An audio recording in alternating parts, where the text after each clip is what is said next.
They were titans of their era, acting legends whose paths crossed in Hollywood's golden years. The rugged cowboy with the steely gaze and the spiritual actress with boundless energy. For decades, whispers of a bitter rivalry and unspoken tension between Clint Eastwood and Shirley MacLaine have circulated through Hollywood's inner circles. What really happened between these two icons when cameras weren't rolling? Did their vastly different worldviews create an unbridgeable divide? Today, the veil of silence finally lifts. Born in San Francisco during the Great Depression, Clint Eastwood Jr. knew hardship from an early age. His family moved frequently as his father searched for work, bouncing between odd jobs up and down the West Coast. Young Clint was a quiet, introspective child who grew into a tall, awkward teenager. He attended Oakland Technical High School, where he showed more interest in music and basketball than academics. After graduation, Clint drifted between manual labor jobs, working as a hay baler, a logger, and even a swimming pool attendant. Military service in the early 1950s provided structure. Stationed at Fort Ord in California, Eastwood served as a swimming instructor. It was during this time that a chance encounter would alter his trajectory forever. A fellow serviceman with connections to Universal Pictures suggested Eastwood's rugged good looks might translate well to the screen. After his discharge, Clint pursued this unlikely path, signing a contract with Universal for a modest $75 per week. Those early Hollywood days were lean. Eastwood's initial roles were forgettable parts in B-movies like Revenge of the Creature and Tarantula. The studio eventually dropped him, leading to a period of deeper struggle. Clint recalled the smell of mildewed wallpaper in his small apartment, where he would practice lines for auditions that rarely panned out. He supplemented his meager acting income by digging swimming pools and working at a gas station. The turning point came when he landed the role of Rowdy Yates in the television western Rawhide. For 8 seasons, Eastwood rode across America's living rooms, building a following and honing his craft. But it was his work with Italian director Sergio Leone that transformed him from a television actor to a bona fide movie star. The Man with No Name trilogy, A Fistful of Dollars, For a Few Dollars More, and The Good, the Bad, and the Ugly established Eastwood's iconic persona, the squinting, poncho-wearing, cheroot-smoking gunslinger who spoke little but said much. Hollywood couldn't ignore his rising star power. Eastwood leveraged his newfound fame to create more complex characters, like the unorthodox police detective Harry Callahan in Dirty Harry. The role cemented his status as a cultural icon, with the line, "Go ahead, make my day," entering the American lexicon. Beyond action films, Clint showed range in movies like Play Misty for Me, his directorial debut, and the western The Outlaw Josie Wales. As the decades passed, Eastwood transitioned gracefully from leading man to acclaimed director. The transformation was remarkable, from the tight-lipped cowboy to a filmmaker of depth and nuance. Unforgiven marked a watershed moment, earning him Academy Awards for Best Director and Best Picture. Standing at the podium on that March evening, with the cool weight of the Oscar in his hands and the applause of his peers washing over him, Eastwood kept his acceptance speech characteristically brief. His passion for jazz influenced his filmmaking, evidenced in projects like Bird, a biopic about Charlie Parker. Less known is Eastwood's environmental activism. He purchased large tracts of land in Carmel, California to preserve them from development. As mayor of Carmel in the mid-1980s, he implemented eco-friendly policies long before they became fashionable. Those who worked with him noted his efficient directing style, minimal takes, trusting his instincts, and creating a quiet, focused atmosphere on set. Later, masterworks like Million Dollar Baby, Gran Torino, and American Sniper showcased his evolution as a storyteller. Throughout his career, Eastwood remained fiercely private about his personal life, including his relationships and his 7 children from different partners. This reserve extended to his political views, though his libertarian leanings occasionally surfaced in interviews and his infamous empty chair speech at the 2012 Republican National Convention. And yet, throughout this remarkable journey, one relationship remained shrouded in mystery. Whenever Shirley MacLaine's name emerged in interviews, Eastwood would grow noticeably terse. Their paths crossed multiple times over the decades, but details of their interactions were scarce. Rumors of an explosive disagreement on the set of a film they never completed together persisted, Industry insiders spoke of fundamental differences in their approaches to acting and life philosophy. When asked about MacLaine in a 1985 interview, Eastwood allegedly responded with a terse next question. For her part, MacLaine seemed equally reluctant to discuss her relationship with the taciturn director. During a book tour in the early 1990s, she reportedly cut short a question about Eastwood, saying only that some energies don't align in this lifetime.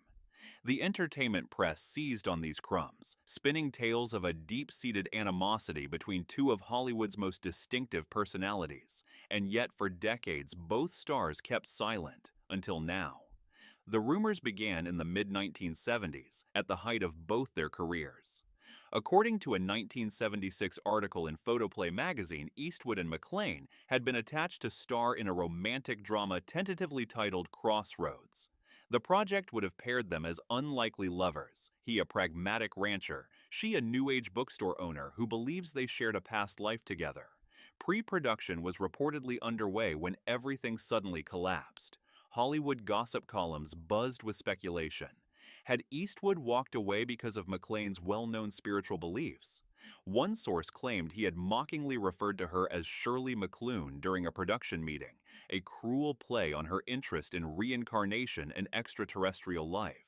Others suggested MacLaine had insisted on script changes to incorporate her metaphysical worldview, changes Eastwood allegedly rejected as New Age nonsense. A cinematographer who worked with both stars offered this assessment. You couldn't find two more different approaches to the craft. Clint is all about economy. Fewer words, fewer takes, get it done. Shirley dives deep into character, explores every angle, wants to understand the spiritual dimension. Oil and water, professionally speaking. Decades passed with the rumors neither confirmed nor denied. When MacLaine published her memoirs detailing her spiritual journeys and past life experiences, some reviewers pointedly noted Eastwood's absence from her extensive Hollywood anecdotes. Was this an intentional omission? When Eastwood directed Hereafter in 2010, a film that explored the possibility of an afterlife, critics wondered if this represented a softening of his supposed skepticism toward MacLaine's beliefs. In a rare 2008 interview with The New Yorker, MacLaine offered this cryptic comment. Not everyone in Hollywood was receptive to my spiritual awakening. Some very masculine energies in particular found it threatening. Was she referring to Eastwood? The interviewer didn't press the question, and the ambiguity persisted. But here's the twist. The truth, finally revealed in Eastwood's recent interview with American Film Heritage magazine, bears little resemblance to the decades of speculation. I've always respected Shirley as an actress, Eastwood stated, breaking his long silence. The idea that we had some great feud is largely fiction. Did we see eye to eye on everything? Of course not. But the Crossroads project fell apart for budgetary reasons, not personal ones. According to Eastwood, he found MacLaine's spiritual explorations fascinating, if not entirely convincing. I'm more pragmatic by nature, he admitted, but I never ridiculed her beliefs. That's not my style. If anything, I envied her certainty about things beyond our understanding. I've always been more comfortable with questions than answers. The rumored Shirley MacLaine comment. Never happened, Eastwood insisted. That kind of mockery isn't my style. We had creative differences about the script, sure, but it never got personal. What about their conspicuous avoidance of each other in interviews? Did this reflect a genuine animosity? Could two such different personalities ever have worked together successfully? Had Hollywood lost a potentially fascinating on-screen pairing due to philosophical differences? Eastwood's revelation suggests a more nuanced reality. We kept our distance over the years because we knew the press wanted to manufacture a feud. Sometimes in Hollywood, it's easier to say nothing than to have your words twisted. Shirley understood that too. In fact, Eastwood disclosed a little-known fact. When he was researching Hereafter, he actually consulted with MacLaine off the record. I called her for insight. She was generous with her time and never once said, "I told you so" about my sudden interest in the afterlife. That's class. Shirley MacLaine's journey to stardom followed a very different path than Eastwood's. Born Shirley MacLaine Beatty in Richmond, Virginia, she was named after child star Shirley Temple. Her parents encouraged her interest in performance from an early age, enrolling her in ballet classes when she was just 3 years old. Her brother, Warren Beatty, would also find fame in Hollywood, though the siblings often pursued their careers independently. MacLaine's early training as a dancer shaped her approach to acting. After graduating from high school, she moved to New York to pursue Broadway dreams. Her big break came when she substituted for actress Carol Haney in The Pajama Game. A producer in the audience that night offered her a contract with Paramount Pictures, launching her film career. Unlike Eastwood's taciturn characters, MacLaine specialized in vibrant, complex women. Her filmography includes classics like The Apartment, Sweet Charity, and Terms of Endearment, for which she won an Academy Award. Throughout her career, she balanced commercial projects with more challenging roles, never afraid to portray unlikable characters or tackle controversial themes. Perhaps most notably, MacLaine was open about her spiritual beliefs at a time when Hollywood typically kept such matters private. Her 1983 book, Out on a Limb, detailed her explorations of reincarnation, meditation, and extraterrestrial contact. The public revelation provoked ridicule from some quarters, but also resonated with millions interested in metaphysical questions. Her fearlessness extended to her personal relationships as well. At a dinner party in Malibu, with the Pacific Ocean crashing against the shoreline outside, MacLaine reportedly silenced a table of Hollywood executives by frankly discussing the open marriage she shared with her husband, Steve Parker. "You could hear the ice clinking in the glasses," recalled one attendee. She had zero concern about how this might affect her career. That was Shirley, authentic to a fault. After Eastwood's revelation, the narrative around their relationship shifted dramatically.